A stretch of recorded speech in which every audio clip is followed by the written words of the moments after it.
everybody, welcome to my channel. I'm SixShotCJ and this is my review of One Piece episode 1112. Let's get into it. I want to start with how fucking excited I was to see this episode. We open with the Kid Pirates sailing the new world of the Grand Line. Kid is seen walking the length of his ship and jumping on to the bow head of his ship. We then see a glimpse of Shanks asking someone to ask Kid if he's really ready to fight, and I am honestly hyped for this episode. I can't wait to see Shanks in action. Meanwhile, there is some shit going down at Egghead, with York being a shitbag of a traitor. Before we can kick off into the episode, we must take a step back into some backstory about how the previous episodes came to pass. So the world government are trying to eliminate Vegapunk and all of his satellites, including York. So she hatches a plan to wipe out the Straw Hats and Vegapunk. Now, we know York is a tall character and a bit of a bitch, I ain't gonna lie. But her standing next to the Seraphim shows how tall they are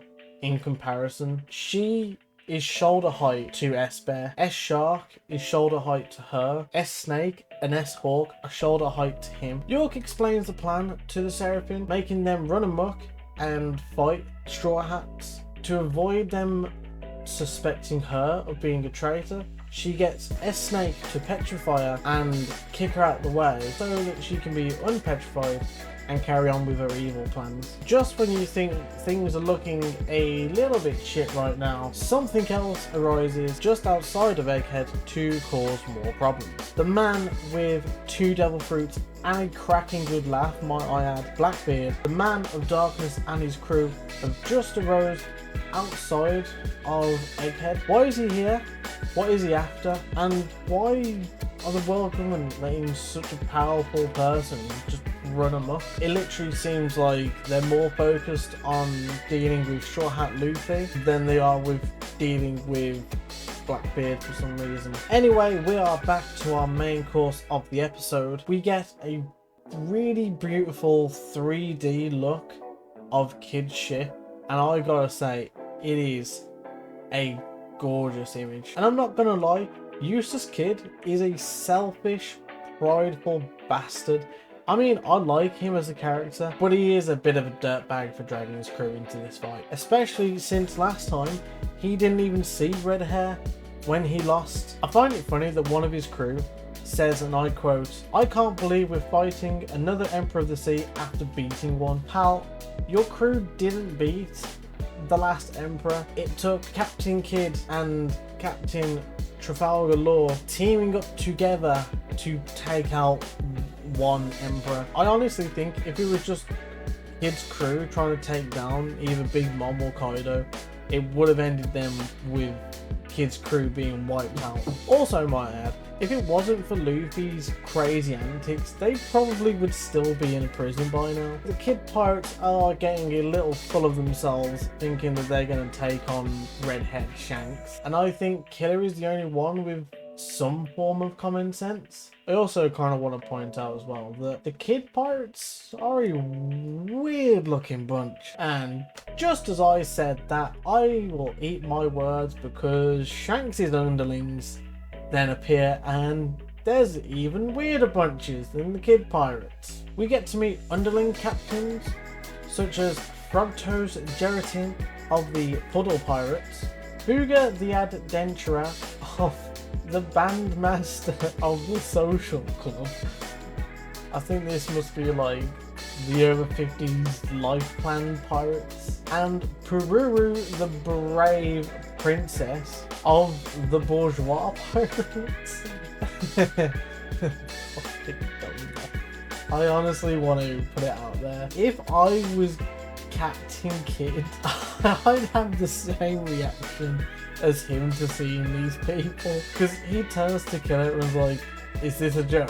Well, I thought we were in the new world with the strong people. What the fuck are these people here?" Shanks is making his way to his ship, the Red Force, and many of Shanks's underlings are wishing to fight the Kid Pirates to save Shanks having to go and do it, which honestly is probably not the best idea. I also want to add this scene of of all these people running to Shanks reminds me of the Titans running in Attack on Titan. I'm actually really glad that we get to see Dory and Broggy again. It literally has felt so long since we saw him back on Little Garden. Shanks points out that the only reason the Redhead pirates dropped to Elbaf was because they were on their way to somewhere else. I know that Shanks has an interest in Blackbeard since before Whitebeard passed away, so I'm kind of curious, is he on his way to Blackbeard's Pirate Island, or is he on his way to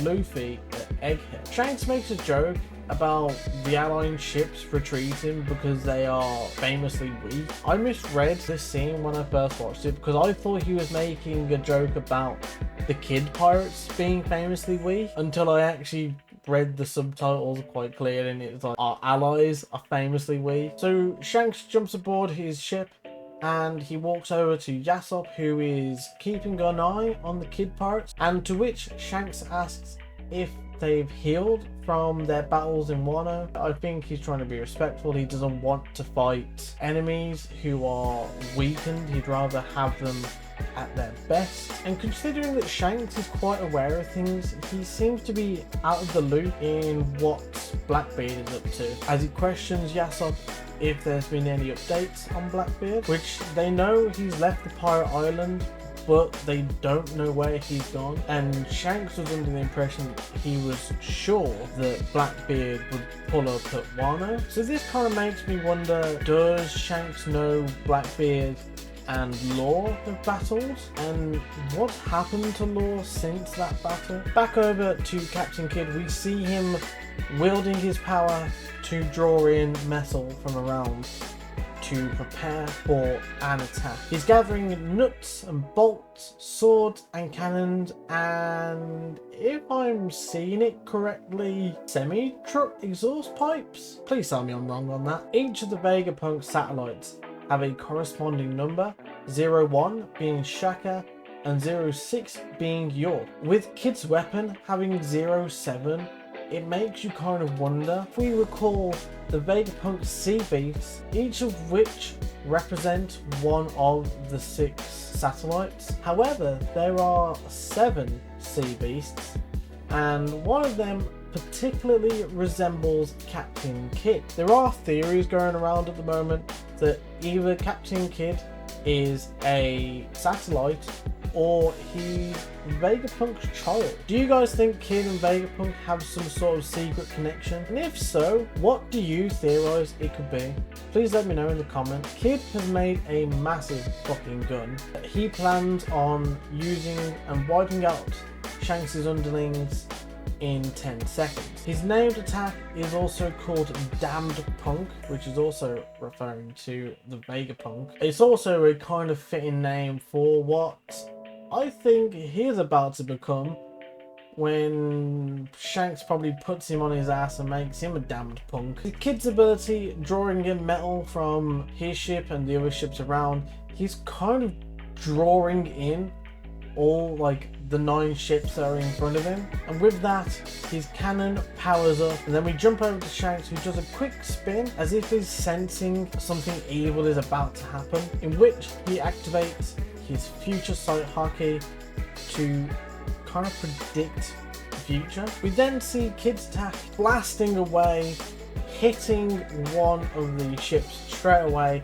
before slicing leftwards, taking out 3 more ships before slicing back rightwards to wipe out the remaining 5. This scene is honestly amazing. Watching the beam hit the ship, slice left and then slice right, and witnessing the destruction and the explosions. Many of them are being blown off their ships and the ships are crashing down on them. The whole scene itself is just so emotionally filled. The wreckage is huge, and I can only surmise that none of the crews for them 9 ships survived. You see Kid's ship overlooking the destruction.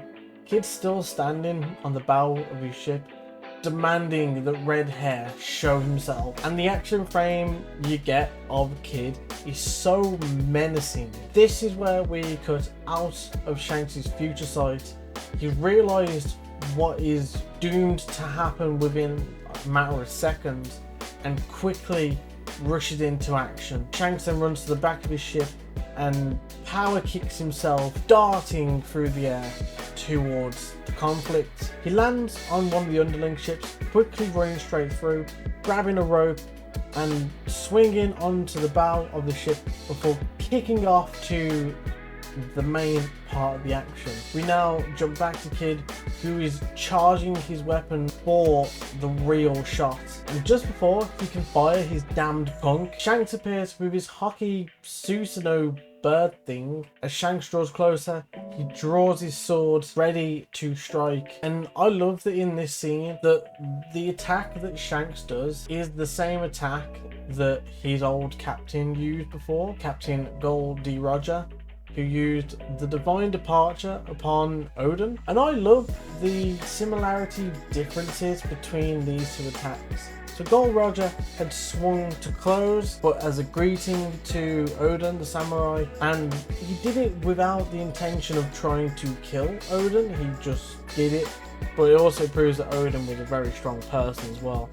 Whereas Shanks had his arm closed and sliced open with a more of an attack to kill Kid. So Goldie Roger was using it to kind of greet an enemy, whereas Shanks was using it to say goodbye to an enemy. The Divine Departure slices through the damned punk, hitting Kid, destroying the damned punk and causing an explosion that sends Kid hurling to the back of his ship. In this scene, you can see Killer attempting to run in to save Kid to no avail. And with this attack, Shanks' hockey blasts through the ship. The Victoria Punk, useless Kid's weaker crewmates just drop unconscious from the power of Shanks' hockey as it hits cannonballs and it detonates them. And if you watch closely enough, you get a quick glimpse